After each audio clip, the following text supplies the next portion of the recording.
Hey guys, so we're out here at one of my schools that I went to when I was in high school. I actually went here for 2 years when I was in high school. This is prior was Southfield Lathrop, a school that I went to for my ninth and 10th grade year.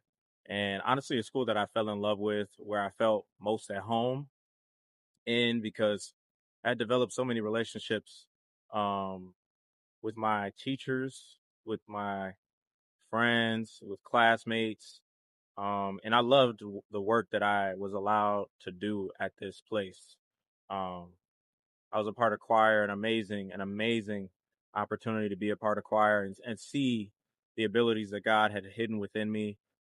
I was always a person that kind of hid in the background and wanted to be just a part of something amazing like a choir. But the choir gave me something to be a part of that was absolutely amazing. Um, but speaking of something amazing, we're going to talk about focus today and how focus changes your entire life. Focus is everything from the air that you breathe and how aware you are of it to the song that you sing, the things that are on your mind continuously, the things that play over and over and over in your head. Think about how, in a sense, through focus, you're choosing that. You are deciding that this is important. Our minds have a selective focus. It's called reticular activation system, RAS. It's something where our brain latches on to things that we view as being important. Think about you're in a situation where you're about to give a public speech, and you're in front of friends, family, right? Maybe you have that one person that's in the crowd that you have a crush on and you want them to like you.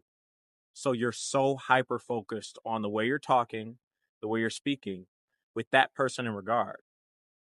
Not knowing that if you gave the speech, gave the talk with everyone in consideration, the talk would be better. If you just maybe just thought of how you want to give a message about love and peace and joy, or you want to tell a story about an experience you had, maybe if you focused on that, but you're focused on how you're coming off for that one person.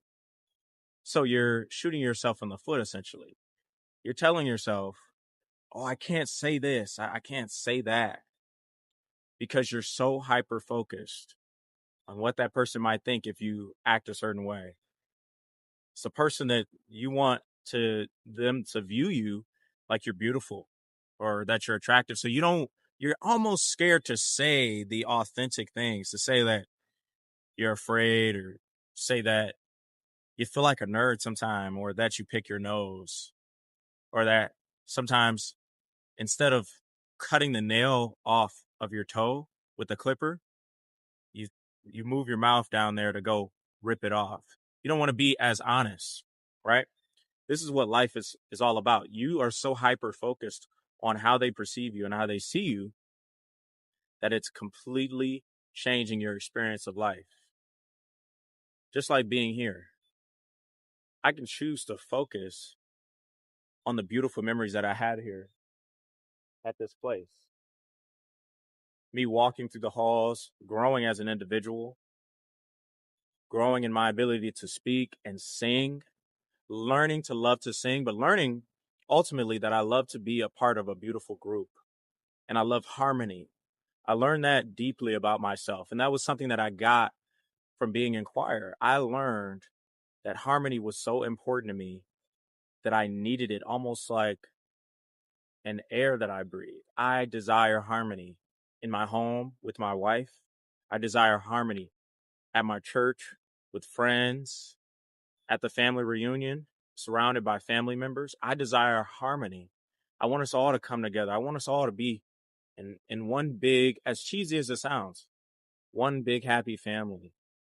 I desire that at work. I want us all to be friends. I want us all to be able to crack jokes and be in the moment and enjoy each other. So I could focus on the beautiful things that I learned about myself at this place.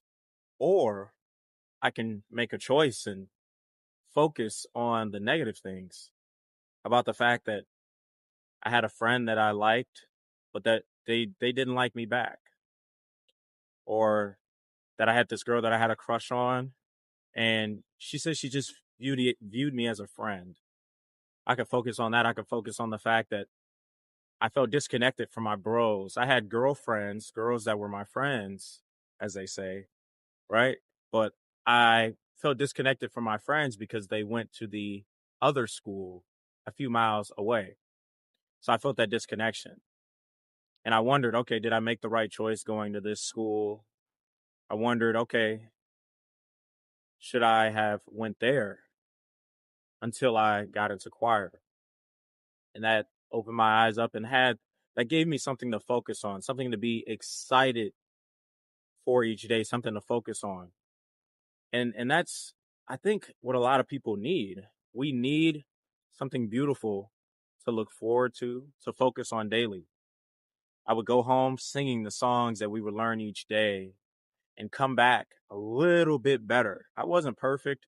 I wasn't specially skilled, specially made to be able to know different notes quicker than others, or even wasn't even naturally good at singing notes and staying on my note while other people are singing other notes that harmonize with that. Initially, when I was learning, I naturally would bend to other people's notes. And I didn't realize that, okay, you gotta learn to stay on your path, to stay on your rhythm, stay on your focus. And that's what I realize even now, how life is a lot like that. I'm sitting out here and my wife is sitting in front of me in the car, and even her smile across from me is causing me to be a little distracted. But me focusing on the value that I can convey to you guys is important, because isn't that a reflection of my life? The things that I allow to distract me from my purpose, the things that I allow to distract me from the important things in life, can have almost a demonic, powerful effect, causing your life to deter, causing you to forfeit. Those two words that are scary for a Christian's life. You don't want your life to be detoured, to go off track, to go somewhere else that it was not supposed to be, and to be set back. That's another word right there. You don't want your life to be set back from where it was supposed to go. But even that idea of setbacks, right? We often say when we feel like we've set back, oh my gosh, where would I be if I had of gotten in line with God 5 years ago? If I had got this right a few years ago. I've said that to myself. What if I started working on this skill of communicating with people, communicating and speaking better 2 years ago? How far would I will be? All this past tripping and future tripping, it's not about that. Focus on your path and focus on that only. But acknowledge that that is indeed true. That maybe it was a small little distraction. Maybe it was the girl that you were currently seeing, the guy that you were interested in at the time, you being so enveloped in his life. Maybe it was your friends that are in a different place in life. So you put aside your desire for whatever it was because you noticed that they weren't there and they couldn't go along your journey with you. So you were distracted by them not being where you're at. Maybe that's what it was. But either way, acknowledge that, okay, I took my eyes off the ball, and that's what caused me to get off track. That's what caused me to be where I'm at. But I can choose to move my focus, to focus on what I'm doing and only what I'm doing. I was just watching a video, and he's like a monk, and he was an Asian guy, completely bald, very peaceful and calm in the way that he speaks. He said that when you're on a path, when you're doing what you want to do, only do that. When you begin thinking about what other people think, now you're doing something that's taking away energy, taking away thoughts from that thing that you're doing. When you're thinking about how is it going to work, you're taking away from what you're doing. Even now, I can think, oh, I want this to work. That's taking away. But if I just focus on doing the work, focus on the process, focusing on this process being separate from the result that will come from it.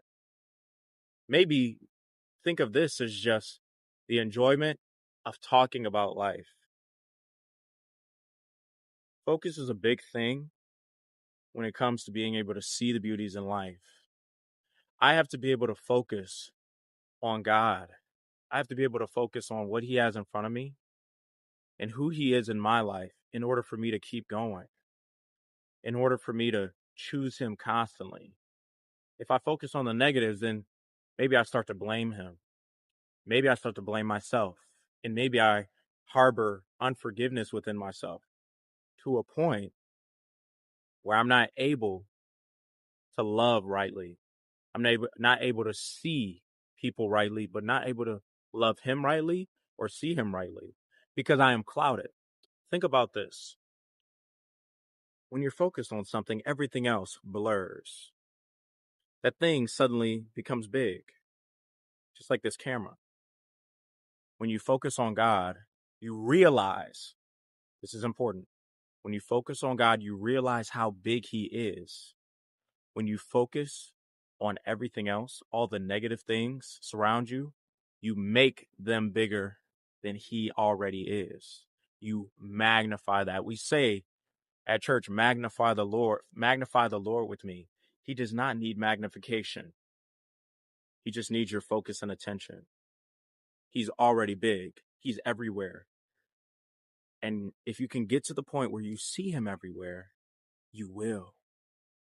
And you'll know Him to be as big as He actually is. But if you focus on the negative things, if you focus on the issues, the problems in your life, focus on the lack in your life, it grows and it becomes even bigger than it was. Now, I'm not saying be oblivious. I'm not saying act as if it does not exist. But I'm saying act, believe, think, speak in a way where you know that He is beyond that and He lives within you, and therefore you are beyond those problems. Thank you. God bless you. Have a great day.